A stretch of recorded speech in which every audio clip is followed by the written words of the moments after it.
Olá, turminha do sétimo ano, tudo bem com vocês? Hoje nós vamos gravar a nossa primeira videoaula do segundo bimestre, tá? Na semana passada encerramos, o nosso primeiro bimestre, fechamos, agora estamos iniciando no segundo bimestre, então hoje vamos gravar a nossa primeira aula. Nós vamos falar lá na unidade 2, introdução à evolução dos seres vivos, tá? A gente já inicia logo de início com esse aqui, ó. Que imagem bonita, né? Muito linda, parece até o Parque dos Dinossauros, aquele filme. Eu gostei muito. Então, logo no início, a gente já inicia com algumas perguntinhas aí para vocês responderem, tá? Na página 49. São 4 perguntinhas. É o seguinte: existem evidências de que os dinossauros existiram? Justifique sua resposta. Em sua opinião, os seres vivos que habitam a Terra são os mesmos desde o surgimento da vida no planeta? Justifique sua resposta. Explique com suas palavras o que é evolução. Quais são as espécies animais mais similares à espécie humana? Que características compartilhamos com elas, tá? Isso aí é para vocês logo de início, é para colocar vocês para pensar um pouquinho, tá? Então isso aí vocês vão responder com as palavrinhas de vocês, de acordo com a opinião de vocês, com a forma de pensar de vocês, tá? Certo? Dando continuidade, nós vamos para a página 50 aí do livro de vocês. Abram aí comigo para poder acompanhar, tá? Vamos falar de seleção natural, para a gente iniciar logo de cara, né? Vamos lá, seleção natural. Atualmente, as evidências disponíveis levam os cientistas a explicar a diversidade de seres vivos como resultado da evolução biológica, certo? Então, esse pedacinho eu até anotei aqui para vocês, ó, para vocês poderem anotar no caderninho de vocês, tá bom? Então, coloque o título direitinho, tá? A data, é a nossa primeira aulinha do segundo bimestre, tá? Evolução dos seres vivos, seleção natural. Então, eu escrevi esse pequeno início aqui para vocês poderem anotar aí junto comigo, ó, para ter bonitinho o caderno, tudo resumido, tá? As evidências disponíveis levam os cientistas a explicar a diversidade dos seres vivos como resultado da evolução biológica. Aí, primeiro nós vamos estudar um pouquinho sobre as ideias de Lamarck, tá? Vamos lá, quem foi Lamarck? O nome dele não era Lamarck, né, claro, o nome dele era Jean-Baptiste Pierre Antoine de Monnet, conhecido como Cavaleiro de Lamarck, tá? Ele propôs que os seres vivos podiam mudar suas características anatômicas e fisiológicas, originando novas espécies no decorrer das gerações. A teoria criada por Lamarck, tá, gente? Conhecida atualmente como lamarckismo, baseia-se em 2 princípios, tá? Então, a teoria dele, conhecida como lamarckismo, né, baseia-se em 2 princípios. O primeiro, a lei do uso e desuso. O que é essa lei do uso e desuso? Ela afirma que determinado órgão se desenvolve ao ser usado, certo? Ou seja, quanto mais a gente usa um determinado órgão, mais ele vai evoluir. Eu vi uma vez a reportagem, vocês podem até pesquisar que vocês vão encontrar na internet, sobre os peixes cegos que vivem em cavernas. Segundo a teoria, esses peixes enxergavam, né? Mas como eles passaram a viver nessas cavernas, eles passavam o tempo todo sem usar os olhos. Não havia necessidade de uso, né? Porque não tinha luz lá dentro, muito escuro, então eles não enxergavam nada. Eles se adaptaram a esse ambiente e, no caso, pararam de usar os olhos porque não faziam falta. Nesse caso, os olhos foram atrofiados, pararam de funcionar, certo? Não sei se vocês já conheceram alguém que quando criança acabou tendo que colocar um tampão em um dos olhos para poder forçar a visão do outro a funcionar. Isso acontece, tá? Às vezes a criança tem um problema em uma das vistas, o oftalmologista faz o quê? Cobre a outra para que ele force a utilização daquele olho para poder aquele olho voltar a exercer as suas funções normais, tá? voltar a funcionar. Então essa lei do uso e desuso, ela diz exatamente isso, que um órgão vai se desenvolver ao ser usado, ou seja, quanto mais a gente usa, mais se desenvolve. As pessoas que não enxergam, por exemplo, essas pessoas têm a audição muito aguçada, elas ouvem qualquer barulho.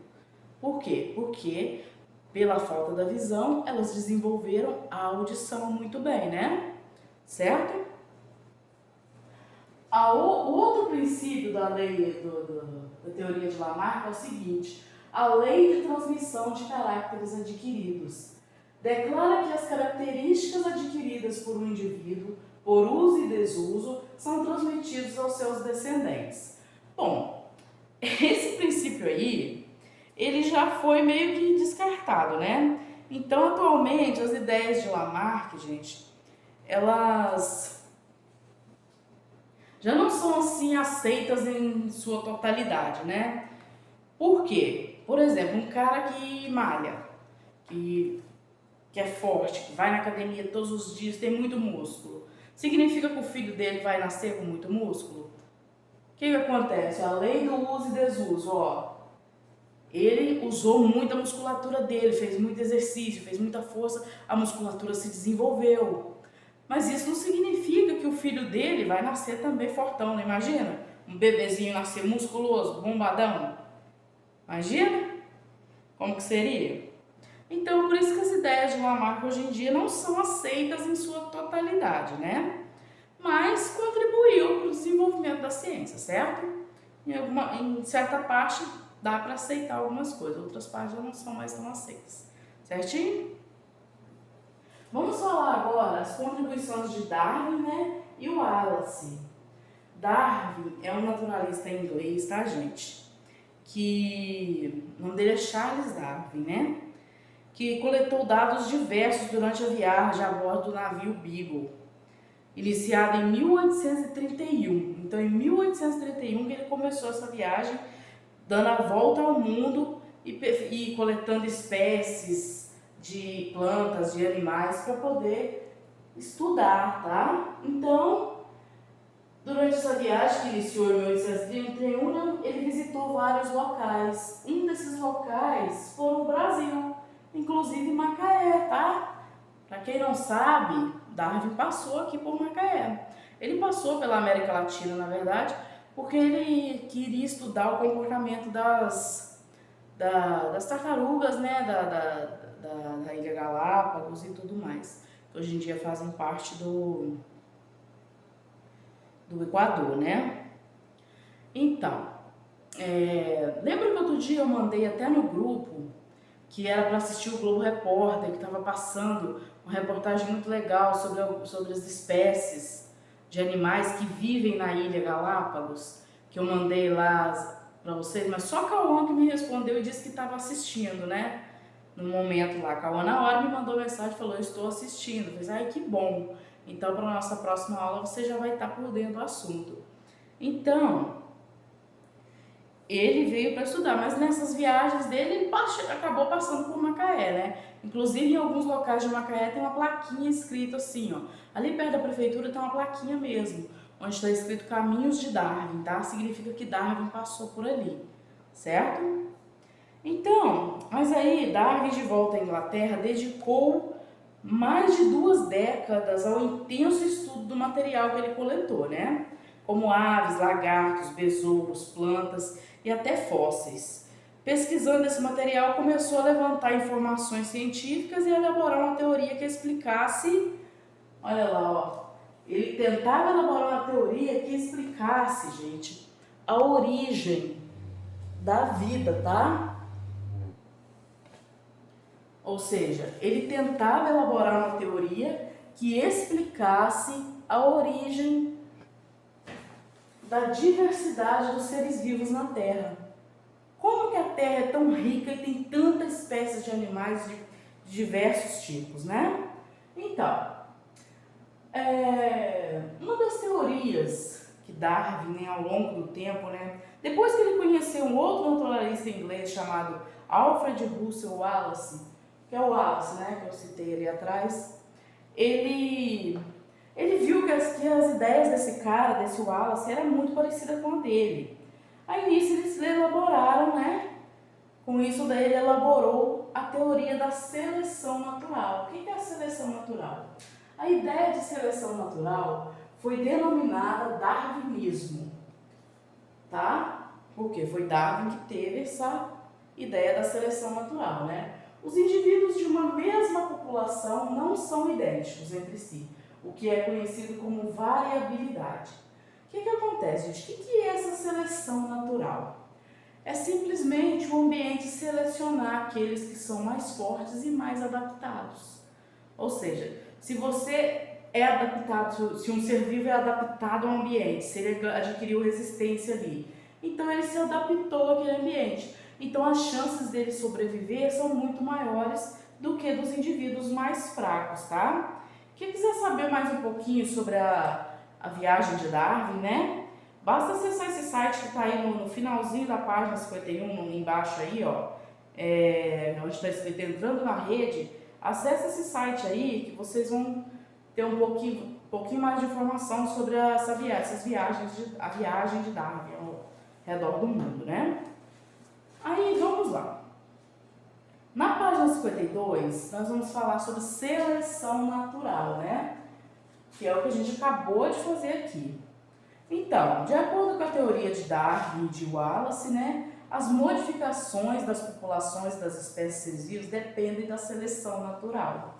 Ou seja, para compreender melhor como que esse processo todo funciona, algumas características da população de seres vivos, do ambiente que elas vivem, elas se adaptam àquilo ali, àquelas características e aquelas condições que o ambiente impõe, certo? Então, esses indivíduos, eles apresentam uma grande variabilidade de espécie, né? Além disso, eles competem entre si por alimento, ou seja, o mais forte é que vai sobreviver, certo? Dessa forma, dependendo das condições ambientais, indivíduos de uma mesma população que apresentam determinadas características podem ter mais chance de sobreviver do que os seus companheiros. Em decorrência disso, eles também têm mais chance de se reproduzir e de transmitir aos seus descendentes as suas características, certo?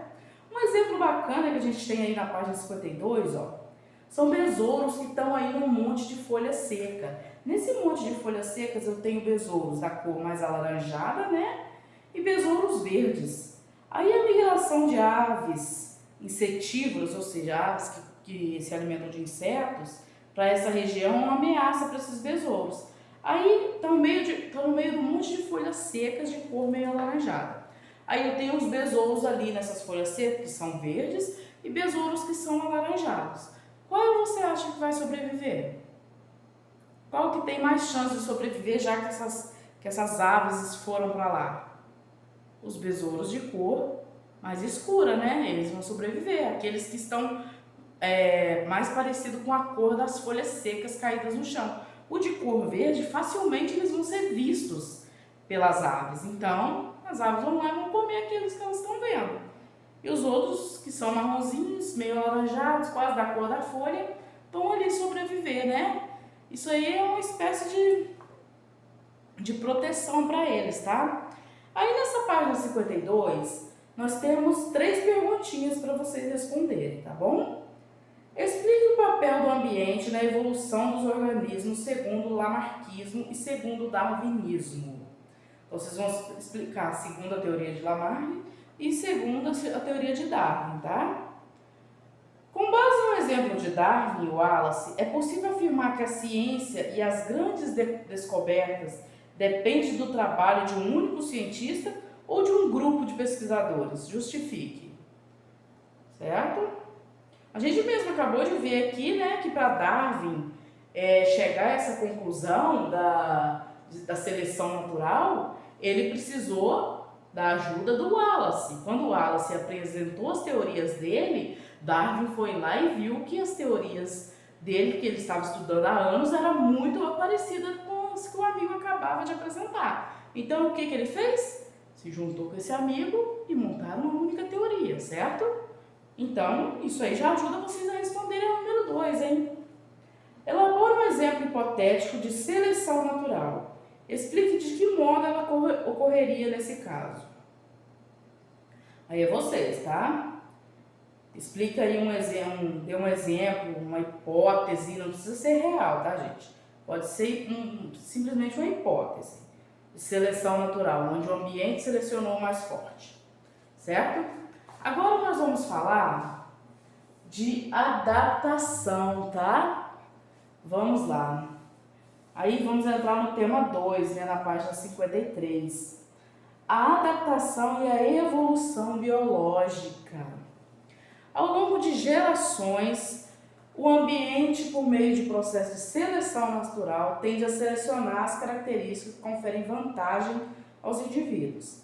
Essas características são chamadas de adaptações, tá? E são definidas da seguinte maneira. Exerce uma função específica, por exemplo, defesa contra predadores, obtenção de alimento, proteção contra baixas temperaturas, atração de parceiros sexuais, etc. Foram selecionados pelo ambiente por meio de processo de seleção natural. Determinam maiores chances de sobrevivência e maior sucesso reprodutivo em determinado ambiente. Vamos aos exemplos de adaptação que nós temos aqui, ó. O primeiro deles, nós vamos falar do mimetismo, tá? Vamos lá. O que seria esse mimetismo? Certo?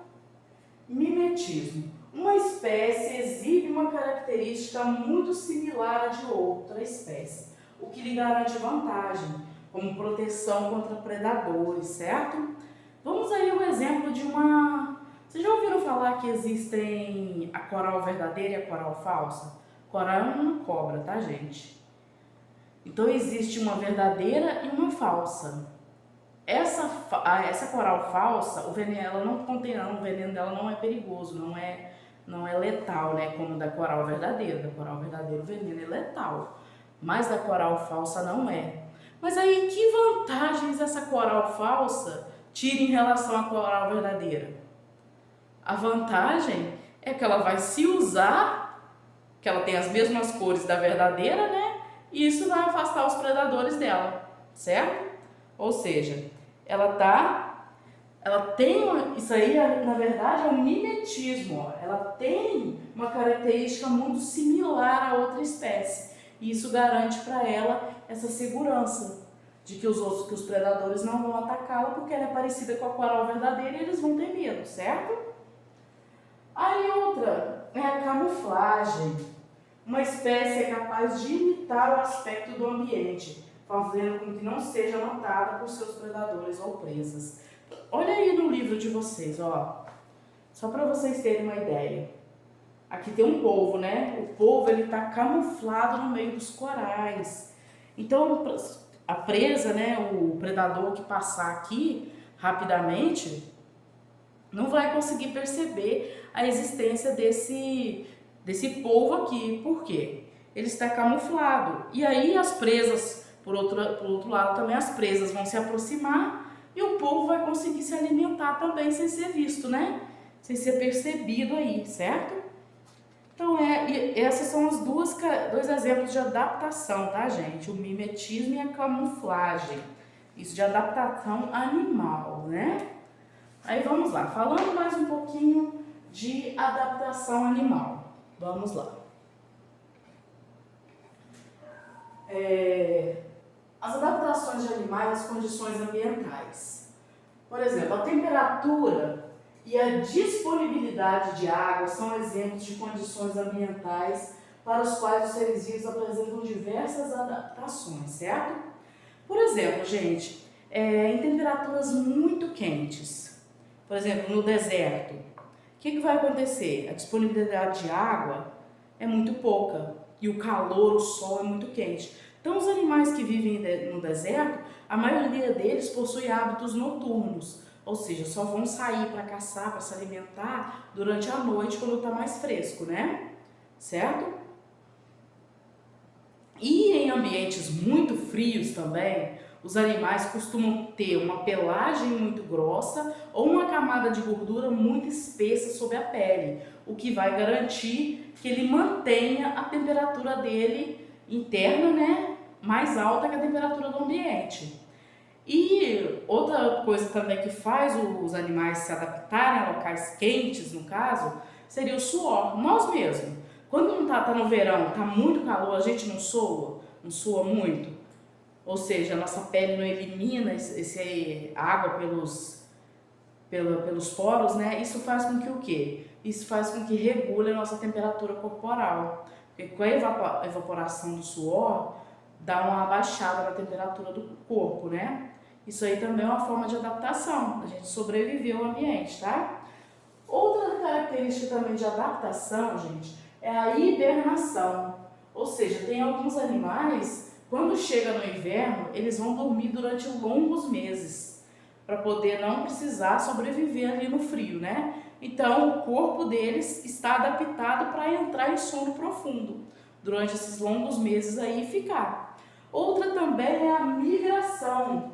Muitos animais, quando chega o frio, aves principalmente, né? Quando chega aquele frio, elas acabam migrando para outros lugares com temperaturas mais amenas, né? E onde tem a disponibilidade de água e de alimento para ela, que ela vai conseguir passar esse período difícil, né? Até agora falamos das adaptações dos animais, né, ao ambiente. Vamos falar agora das adaptações de plantas às condições do ambiente. As plantas também se adaptam, sabia? Por exemplo, em áreas desérticas, gente, ó, ou semiáridas, o sol quente faz com que as plantas se adaptem para reduzir a perda de água. Então, ela mesma se adapta para poder reduzir a perda de água, né? Em ambiente muito frio, alguma delas perdem suas folhas. Por exemplo, no livro de vocês aí, a gente tem uma árvore chamada árvore barriguda, que ela é típica da caatinga, né? Por que ela é chamada de árvore barriguda? Ó, embaixo, no tronco dela, ela armazena grande quantidade de água, tá? Ela armazena água e perde as folhas durante o verão, né? Para poder... O que acontece? O que uma planta faz assim, quando ela perde as folhas? As folhas de uma planta, gente, ela é responsável pela planta fazer fotossíntese, né? Ou seja, ela libera água no ambiente, ela faz a respiração celular dela através das folhas e com isso ela vai perdendo água. Ela perdendo as folhas, ela não vai fazer fotossíntese. Com isso ela vai economizar água. E economizou também os nutrientes que estão ali nas raízes, né? Que estão no caule ali. E em regiões muito frias também, as plantas costumam perder suas folhas também, tá, gente? Para poder não ter esse desgaste no outono. No outono as plantas perdem as folhas. Por quê? Para elas poderem sobreviver ao frio. Quando chega na primavera, elas vão ter força para poder desabrochar, né? Para poder soltar suas flores lindas, maravilhosas. Certo? Olha, aí nessa página 55 tem duas perguntinhas para vocês responderem também, tá bom? A número 1, a falsa coral, que eu acabei de falar com vocês agora, ó, sobre a falsa coral, né? É uma serpente não venenosa que afasta seus possíveis predadores por possuir coloração do corpo muito parecida com a da coral verdadeira. Serpente conhecida por sua peçonha tóxica. O caso relatado é um exemplo de mimetismo ou de camuflagem? Explique. 2. Durante o inverno europeu, a cegonha branca migra para o centro-sul africano ou para o sul asiático em busca de temperatura mais amenas e alimento, voltando para a Europa apenas no verão. A migração da cegonha branca pode ser considerada uma adaptação? De que tipo? Responda aí para mim, certo? Aí, crianças, virando a página, nós temos na página 56 algumas atividades para vocês resolverem, tá? Então, atividades do tema 1 e 2, tá? A gente fechar o tema 1 e tema 2 aí. Organizar o conhecimento. Responda as questões a seguir. O que são adaptações? Letra B. Qual é a relação entre a adaptação e a evolução biológica por seleção natural? 2. A respeito do lamarckismo, explique 2 de seus fundamentos. Explique por que não é aceito atualmente. Acabei de explicar para vocês aí no início, hein? 3. Descreva resumidamente a teoria evolutiva dos seres vivos proposta por Darwin e Lamarck. Então é só voltar no livro aí que vocês vão descobrir, fazer o resumozinho rapidinho para mim, tá? 4. Copie a tabela a seguir, completando-a com exemplos de adaptações às condições ambientais. Por exemplo, seres vivos. O animal, no frio, o que ele faz? No calor ou a falta de água, o que ele faz? A planta, o que ela faz no frio? O que ela faz no calor, na falta de água? Só voltar aí na página anterior, tá? Número 5. Analise o texto e depois responda. Muitas espécies de planta, mesmo as utilizadas para consumo humano, como o feijão e a mandioca, apresentam substâncias tóxicas nas folhas, nos caules e nas sementes. Essas substâncias constituem uma defesa contra os animais herbívoros. Duas hipóteses foram levantadas para tentar explicar esse fato. Hipótese 1. Para fazer com que os herbívoros deixassem de comer suas folhas, várias espécies de plantas começaram a acumular nesses órgãos toxinas provenientes de seu metabolismo. As plantas que desenvolveram essa tática tiveram vantagem sobre as demais, aumentando sua frequência na população. Hipótese 2. Algumas espécies de plantas tinham a característica de acumular em alguns de seus órgãos toxinas produzidas por seu metabolismo. Essas plantas eram menos atacadas pelos herbívoros, sobrevivendo mais naquele ambiente do que as que não acumulavam toxinas, aumentando sua frequência na população. Qual das hipóteses está de acordo com a teoria evolutiva por seleção natural? Explique. Certo? Qual delas está de acordo? Número 6, o mandacaru. O mandacaru é uma planta, né, típica da caatinga também, importante para a cultura sertaneja. Ele está associado a ambientes quentes e secos. Letra A. Quais são as adaptações dessa planta para sobreviver em um ambiente desse tipo? B. Que adaptações poderiam ser encontradas nos animais que vivem nesse ambiente? Ok? Responda aí para mim. 7. O albinismo é a condição na qual o animal não produz melanina, pigmento que dá coloração à pele, às penas e aos pelos e aos olhos. Observe as imagens a seguir e faça o que se pede. Na imagem 1, a gente tem um veado albino da espécie Capreolus. Animal da mesma, na imagem B, a gente tem um animal da mesma espécie com coloração padrão. Letra A. Elabora uma explicação para o fato de que os animais albinos raramente sobrevivem na natureza em ambientes tropicais e subtropicais. Por quê, gente? Por que eles não sobrevivem nesses ambientes? Letra B. Qual é a adaptação do animal da imagem B que lhe confere vantagens de sobrevivência em relação ao animal da imagem A? Tá na cara, né, gente? Só de olhar, né, a gente consegue identificar. Quem não iria localizar esse pontinho branco lá no meio da paisagem? Agora, numa paisagem com folhas secas, com coisa, fica muito mais difícil você ver um animal de cor marrom, né? Então, faço aí com as palavrinhas de vocês. 8. Há casos de mimetismo em que animais se assemelham a plantas, em que espécies de plantas são semelhantes a animais. Reúna-se em pequenos grupos, pesquise a respeito de um caso de mimetismo entre animais e plantas e elabore um pequeno texto explicando esse exemplo. Incluam imagens e publique e colhem no caderno de vocês. Como a sala não tem um blog, né? Vocês podem também pegar essas imagens e compartilhar lá, mandar para mim lá no privado, tá? Pra gente poder ver, tá? Aí, a gente encerra a página 56 e na página 57 tem um pouquinho também sobre a história de Darwin, né? As paixões de Darwin. A educação de Darwin começou sob a orientação de suas irmãs mais velhas, depois da morte prematura da mãe, né? Aí quem cuidou dele foi as irmãs, né? Em 1817, ele passou a frequentar a escola diurna de Shrewsbury, onde foi considerado lento no aprendizado. Em 1818, foi matriculado na escola de Shrewsbury sob a direção do Dr. Samuel Butler. O diretor da escola o repreendeu publicamente por desperdiçar tempo com experiências químicas e o pai o censurou com um comentário: "Você não se importa com nada, a não ser caçar, cuidar de cães e apanhar ratos. Será uma desgraça para você mesmo e toda a sua família." Nossa, esse pai sabe incentivar um filho, né? Caramba! Ele foi retirado da escola de Shrewsbury em 1825 e enviado à Universidade de Edimburgo para estudar medicina. Darwin permaneceu em Edimburgo até 1827, frequentando ciclos de palestras que considerou insuportavelmente insípidas sobre medicina, farmácia, química e anatomia. Mas o pior de tudo foram suas experiências em assistir operações realizadas à força e sem anestesia, né? Essas lhe causaram uma repulsa tão grande que o fizeram sair apressadamente e jurar que a medicina não era uma carreira para ele.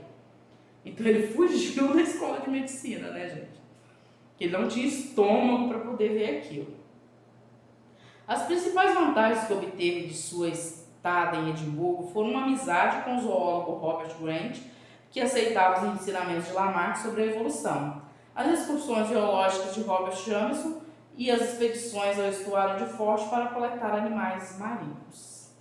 Então aí, depois desse pequeno texto aí, nós temos duas perguntinhas.